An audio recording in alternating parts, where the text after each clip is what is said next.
So you are looking to sell your home in North Carolina. Well, here is how you get started.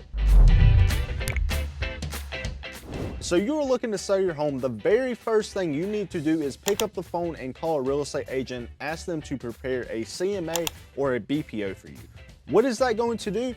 That's going to do two things. Number one, that is going to put your foot in the door with a real estate agent. Number two, that BPO or CMA is going to give you a price at what your listing agent or real estate agent is looking at listing your property for.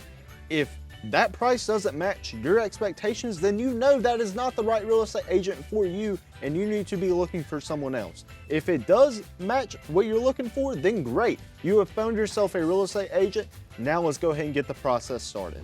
So once that real estate agent gives you that CMA or BPO and you agree on a listing price, from there, you're going to be signing some paperwork. You're going to be signing a listing agreement to allow that agent and that agent's firm to list your property for you. From there, it's basically all in the real estate agent hands. You just have to listen and wait for an offer to come in. What that real estate agent is going to do for you is that real estate agent is going to advertise your property for you, line up showings, conduct showings, hold open houses. They might even shoot a video walkthrough on your house to put it in front of more people's eyes for more potential to sell. So whenever that agent finishes advertising all that stuff to help promote your property and you get an offer on the house, then it's up to you to decide if you want to accept or decline that offer. If you accept that offer, then great.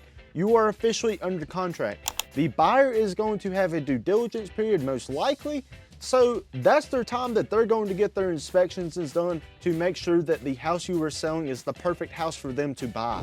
As long as you make it through the due diligence period with no issues or no problems, then from there, the attorney is going to do all their paperwork and get everything ready for closing. Once all the paperwork is ready for that closing, it literally just comes down to signing that deed over to the property and the buyer transferring the funds over to the closing attorney so that they can distribute the funds to you. Once all the funds are distributed and the deed is recorded in the new name of the buyer, then congratulations, you have just sold your house and now it's time for you to start to look to buy one. If this video helped you or was entertaining in any way, be sure to hit that subscribe and like button.